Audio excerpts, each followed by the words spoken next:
اعوذ باللہ من الشیطان الرجیم بسم اللہ الرحمن الرحیم۔ یہ حافظ الاسد کا زمانہ تھا۔ دمشق کا معروف و مشہور تاجر رات کے پچھلے پہر سڑکوں پر ٹہل رہا تھا۔ موسم خوشگوار ہونے کے باوجود اس کا دم گھٹا جا رہا تھا۔ ڈاکٹروں کے مطابق اس کے پاس ہفتہ یا 10 دن سے زیادہ کا ٹائم نہیں تھا۔ دنیا کی ہر آسائش کے ہوتے ہوئے بھی بے بسی کا یہ عالم تھا کہ ٹائم سے پہلے ہی سب کچھ ختم ہوتا محسوس ہو رہا تھا۔ ملک کے بڑے بڑے ڈاکٹروں نے بھی جواب دے دیا تھا۔ ایک ننھی سی امید تھی کہ امریکہ میں جا کے علاج کروا سکتا ہے، وہ بھی دم توڑ گئی تھی جب وہاں کئی مہینے ٹیسٹ وغیرہ کروانے کے بعد سینئر ترین ڈاکٹر نے آخرکار ایک دن آ کر نرمی سے سمجھایا کہ آپ کے پاس زیادہ وقت نہیں ہے، لہٰذا میرا مشورہ یہی ہے اور عقل مندی بھی یہی ہوگی کہ باقی کا قیمتی ٹائم آپ اپنے بیوی بچوں کے ساتھ گزاریں۔ رات کے اس پہر بے خبری کے عالم میں نہ جانے کتنی دیر ٹہلتا رہا۔ اس کی سوچوں کا تسلسل تب ٹوٹا جب ٹہلتے ٹہلتے وہ ایک تنگ سے بے رونق پل پر پہنچ چکا تھا۔ سڑک پار دوسری طرف اسٹریٹ لائٹ کے نیچے ایک خاتون کھڑی کسی آدمی سے گفتگو کر رہی تھی۔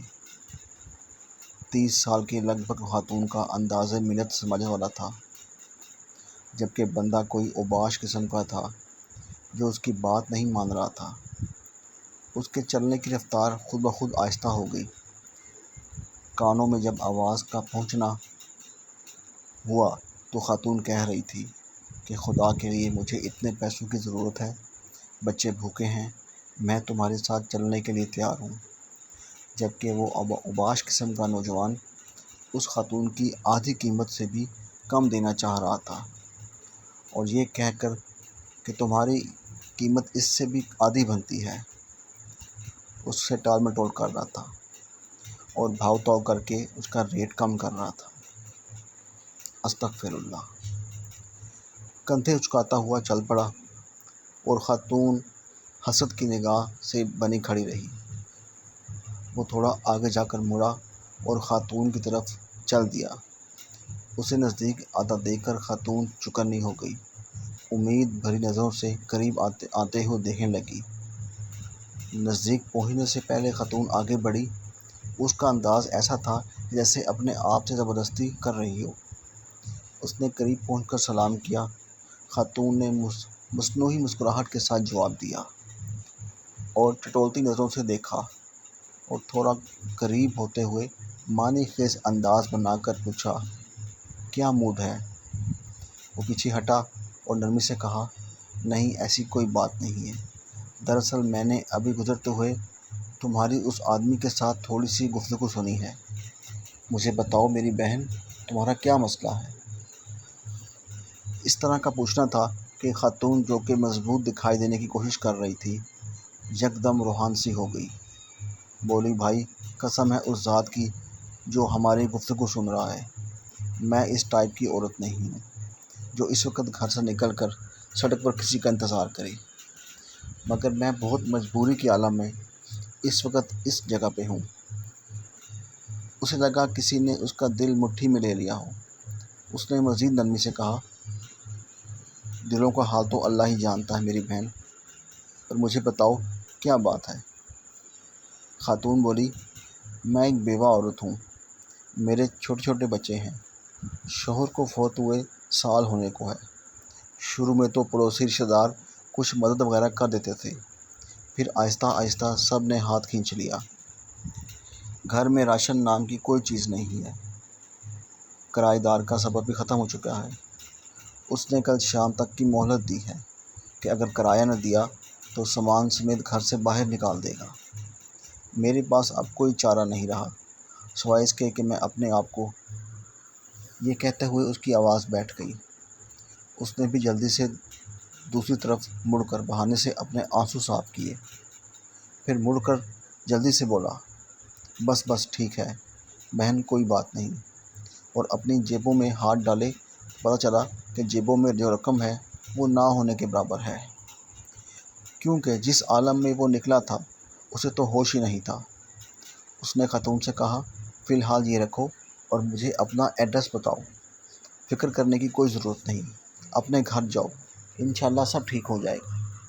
خاتون نے بے یقینی کے انداز میں اس کی طرف دیکھا، جیسے سوچ رہی ہو کہ اس پر بھروسہ کرے کہ نہ کرے۔ اس نے پھر یقین دہانی کرائی کہ تم جاؤ اور ایڈریس بتا دو بس۔ خاتون نے آخرکار ایڈریس بتا دیا اور پھر ایک طرف کو چل پڑی۔ تھوڑی دیر تک خاتون کو جاتا دیکھنے کے بعد وہ مڑا اور واپسی کی طرف تیزی سے قدم اٹھانے لگا۔ گھر پہنچ کر اس نے کافی مقدار میں نقدی لی اور ڈرائیور کو بڑی وین نکالنے کو کہا اور پھر گاڑی خود ڈرائیو کرتے ہوئے شہر کے 24 گھنٹے کھلے رہنے والے ایک سٹور سے راشن کی بڑی مقدار وین میں بھری اور خاتون کے بتائے ہوئے ایڈریس پر پہنچ کر سارا راشن اس کے گھر اتارا۔ باقی کی رقم خاتون کو دی اور کہا کہ صبح کرایہ دار سے وہ خود بات کر لے گا اور کرائے کا معاملہ نمٹا دے گا اور انشاءاللہ ہر مہینے مخصوص رقم آپ تک پہنچا دی جائے گی۔ یہ کہہ کر جلدی سے بنا کچھ کہے سنے واپس مڑ گیا۔ خاتون بت بنی بے یقینی کے عالم میں کھڑی آنسو بھری نگاہوں سے دیکھتی رہ گئی اور وہ وین سمیت نظروں سے اوجھل ہو گیا۔ اس کی کیفیت اب کافی بلکہ بہت مختلف تھی۔ اس کے انگ انگ سے خوشی پھوٹ رہی تھی۔ کچھ گھنٹوں پہلے جو اس کی حالت تھی وہ اب یکسر بدل گئی تھی۔ اب اسے ہفتہ 10 دن گزارنے کی جو فکر تھی وہ تھوڑی کم ہو گئی تھی۔ ہفتہ 10 دنوں کا خیال آتے ہی اس نے کاغذ قلم لے کے خاتون کا ایڈریس لکھ کر وصیت لکھی کہ ہر ماہ باقاعدگی سے 4 لوگوں کے معقول سے بڑھ کر خرچے کی رقم اس ایڈریس پر بھجوائی جائے اور کاغذ کو لفافے میں بند کر کے تجوری میں رکھ دیا۔ اب اسے لگ رہا تھا کہ وہ اپنے آخری سفر کے لیے تیار ہے یا تھوڑی بہت تیاری کر لی ہے۔ پھر ہفتہ گزر گیا اور 10 دن گزر گئے، پھر مزید 10 دن اور پھر پورے 15 دن گزر گئے۔ گھر والوں کے کہنے کے باوجود وہ ہسپتال نہیں گیا اور پھر پورا 1 مہینہ گزر گیا اور اگلے مہینے کی رقم بھی اس نے فوراً بھجوا دی۔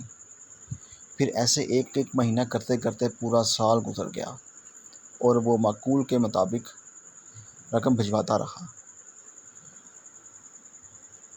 پھر 5 سال، پھر 10 سال گزر گئے اور پھر پورے 20 سال گزر جانے کے بعد ایک رات وہ معمول کے مطابق تہجد کے لیے اٹھا، وضو کر کے تہجد شروع کی اور سجدے میں دعا کرتے کرتے اس کی سانسیں ختم ہو گئیں۔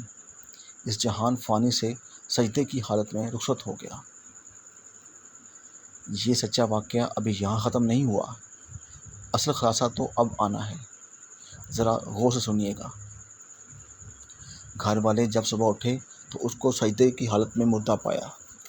افسوس کے ساتھ ساتھ گھر والوں کو اس بات کی خوشی بھی تھی کہ اچھی اور مبارک موت نصیب ہوئی ہے۔ خیر، تکفین و تدفین اور دیگر انتظامات کے بعد اولاد کا تجوری اور وصیت کھولنے کا وقت آیا تو وہ بند لفافہ بھی نکل آیا جو کم از کم 20 سال پہلے کی تاریخ کا ان کے والد کے ہاتھ کا لکھا ہوا تھا، اور اس کا مطلب تھا اس لکھے گئے ایڈریس پہ 20 سال سے رقم دی جاتی رہی ہے۔ لفافہ پڑھنے کے بعد ان کو پتہ چلا کہ والد صاحب کو فوت ہوئے 7 دن ہو گئے ہیں، جو کہ تکفین و تدفین اور رشتہ داروں کو ملانے میں نکل گئے ہیں، اور وصیت کے مطابق رقم کی ادائیگی 7 دن لیٹ ہو چکی ہے۔ رقم لے کر وہ لوگ اس ایڈریس پر پہنچے تو دروازہ کھٹکھٹانے پر خاتون باہر آئی، جو کہ اب 50 سے اوپر کی ہو چکی تھی۔ سلام دعا کے بعد تاجر کے بڑے لڑکے نے خاتون سے مؤدب انداز میں کہا کہ ہم آپ کو والد صاحب کی طرف سے جو ماہانہ مخصوص رقم ہے وہ دینے آئے ہیں اور معذرت چاہتے ہیں کہ رقم کی ادائیگی 7 دن لیٹ ہو چکی ہے۔ وہ اصل میں خاتون جلدی سے بولی، ارے نہیں کوئی بات نہیں، آپ کے والد صاحب کے ہم پر پہلے ہی بہت احسانات ہیں، آپ لوگ میری طرف سے والد صاحب کو بہت بہت شکریہ بولیے گا اور انہیں بتائیے گا کہ ہم انہیں ہمیشہ دعاؤں میں یاد رکھتے ہیں اور رکھیں گے، اور میری طرف سے اداب کے ساتھ انہیں بتائیے گا کہ اب انہیں رقم بھیجنے کی ضرورت نہیں ہے۔ بیٹا حیرانگی سے بولا، وہ کیوں؟ اب کیوں نہیں ضرورت رقم کی؟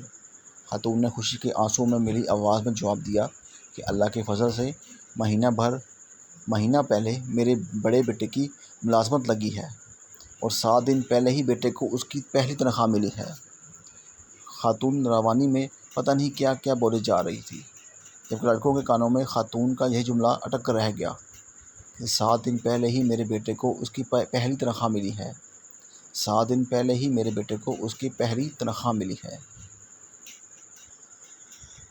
یہ واقعہ ایک عربی زبان سے منقول کیا گیا ہے، اور آپ صلی اللہ علیہ وآلہ وسلم کا فرمان ہے کہ رازداری میں کیا گیا صدقہ اللہ پاک کے غصے کو بجھاتا ہے۔ اللہ پاک ہمیں نیک عمل کرنے کی توفیق عطا فرمائے اور صدقہ کرنے کی، غریبوں کی مدد کرنے کی توفیق عطا فرمائے، آمین، صلی اللہ علیہ وآلہ وسلم۔